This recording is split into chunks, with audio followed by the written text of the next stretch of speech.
స్వచ్ఛత అంటే నందిని. నందిని పాలు మరియు పెరుగు. నమస్కారం, నేను మీ జాహ్నవి. మనతో ఉన్నారు ప్రముఖ జ్యోతిష్య వాస్తు పండితులు, ప్రముఖ ఆధ్యాత్మికవేత్త సుభాష్ శర్మ గురువు గారు. మాట్లాడేద్దాం.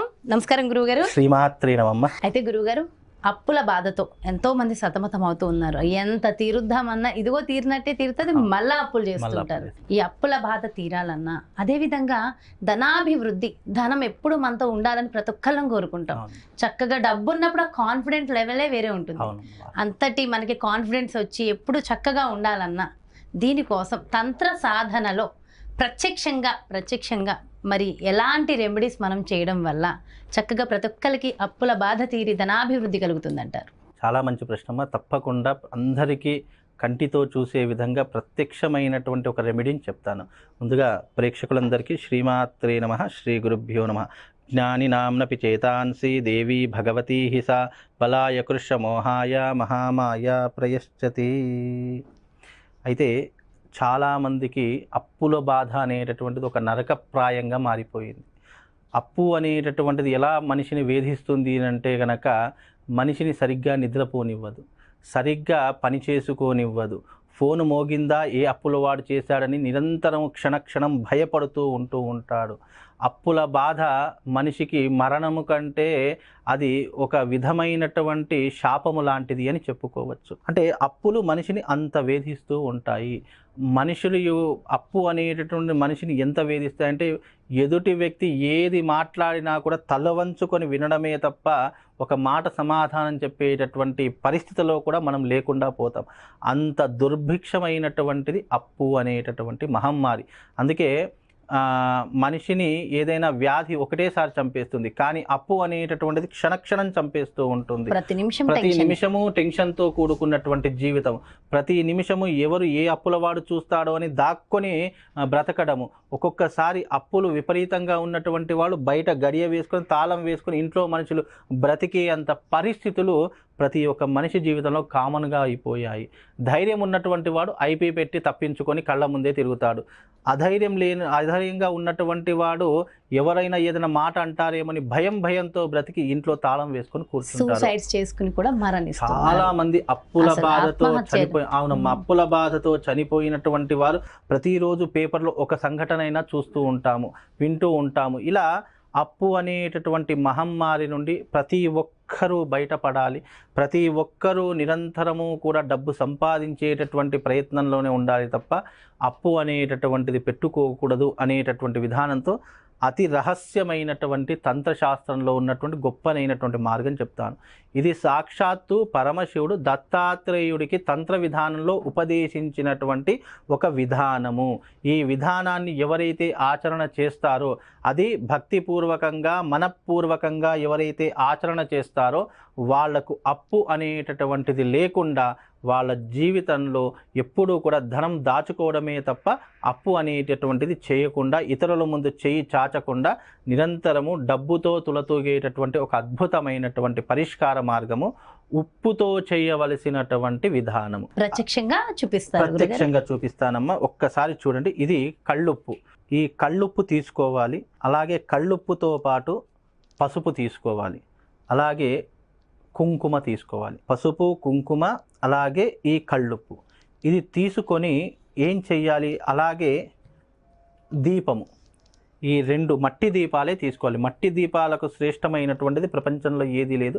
అలాగే ఆయిల్, మనకు నువ్వుల నూనె అయినా సరే, ఆముదం నూనె అయినా సరే, లేదు మామూలుగా పూజా ఆయిల్ అయినా సరే, ఏదైనా ఒక ఆయిల్ తీసుకోవాలి. అలా తీసుకున్న తర్వాత ముందుగా ఈ కళ్ళుప్పుని ఏం చెయ్యాలి అంటే, ఒక పళ్ళెంలో కానీ ఒక విస్తరాకులో, ఇక్కడ మనకు ఇది ఉంది కాబట్టి దీని మీద చూపిస్తాను, ఒక విస్తరాకులో కానీ పళ్ళెంలో కానీ తీసుకోండి. తీసుకొని ఈ కళ్ళుప్పుని ఇలా వేయండి. ఇలా వేసిన తర్వాత దీనిని వృత్తాకారంగా చేసుకోవాలి. వృత్తము అంటే రౌండ్గా చేసుకోవాలి. ఇలా రౌండ్గా చేసుకున్న తర్వాత దీనిపైన పసుపు తీసుకోవాలి. అప్పులు కావడానికి ప్రధానమైనటువంటి గ్రహం కుజగ్రహమే ప్రధానమైనటువంటి కారణము కనుక కుజుడికి సంబంధించినటువంటి యంత్రం వేసుకోవాలి. కుజుడికి సంబంధించినటువంటి యంత్రము త్రిభుజము.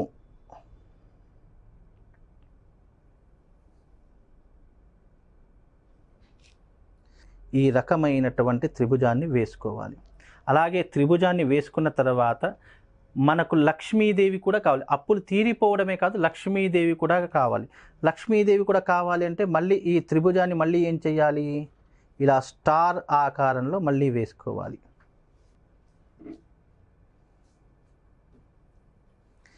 ఇలా వేసుకుంటే మొదటి త్రిభుజం అనేటటువంటిది అప్పులు పోవడానికి, మళ్ళీ ఈ రెండవ త్రిభుజం అనేటటువంటి ఇది అప్పులు తీరిపోవడానికి పైన ఉంటుంది, మళ్ళీ అప్పులు తీరడానికి ఇలా కిందికి త్రిభుజం ఒకటి వేసుకోవాలి.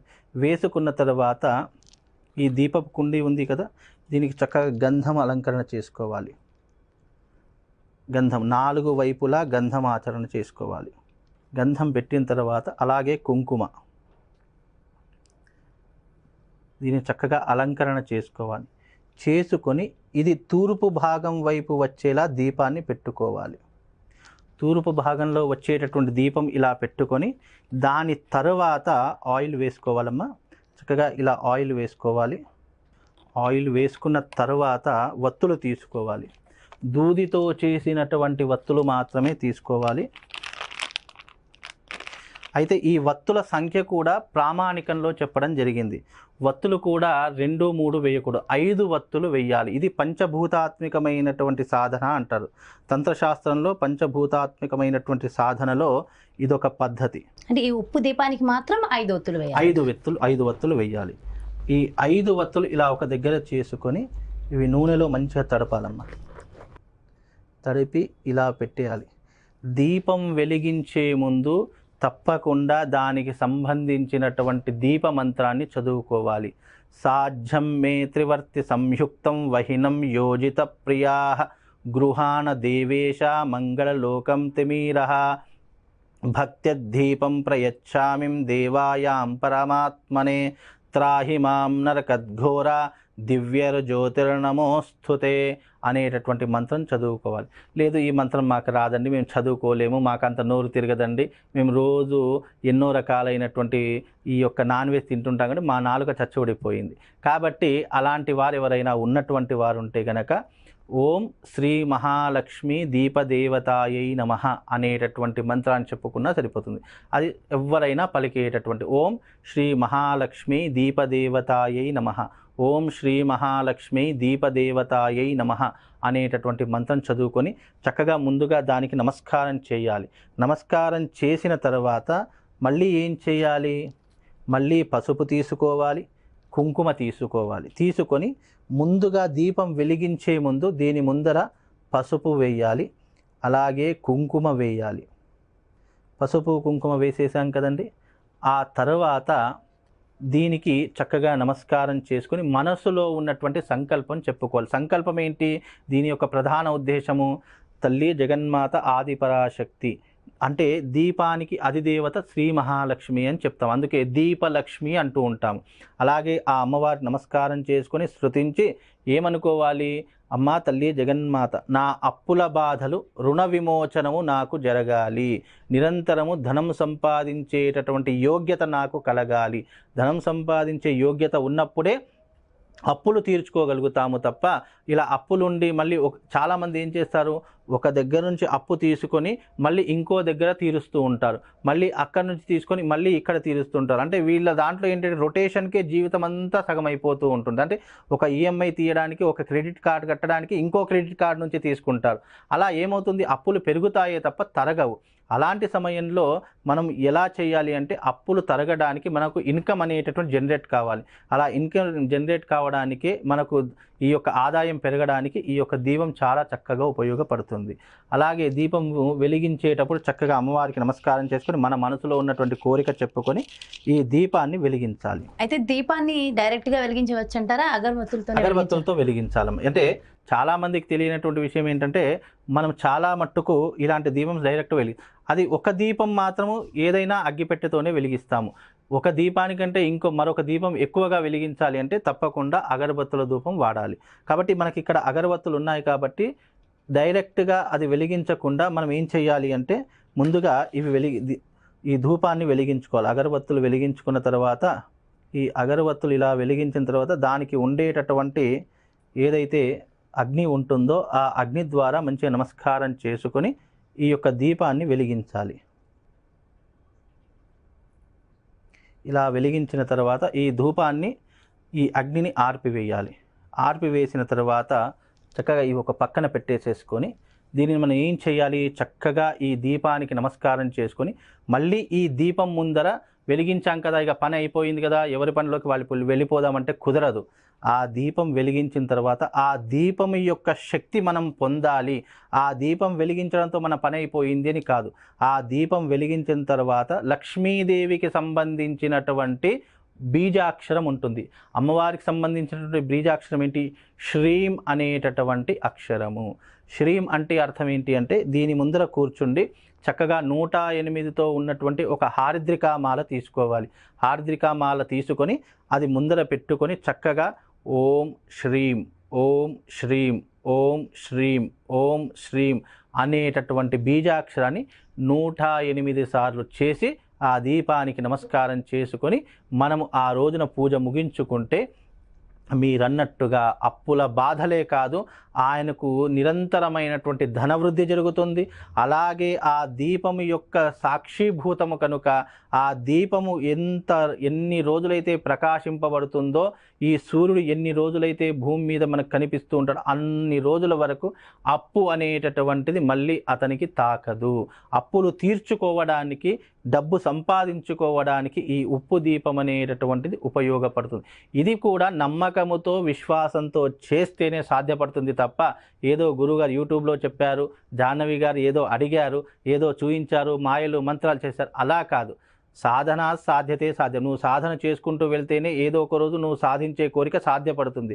అలాగే ఈ ఉప్పు దీపము కూడా మనకు సనాతన ధర్మంలో తాంత్రిక విధానంలో చెప్పినటువంటి విధానము కాబట్టి అది నువ్వు నమ్మి చేస్తే నీకు నమ్మకంతో కూడినటువంటి విధానాలు నీకు అలవర్తాయి.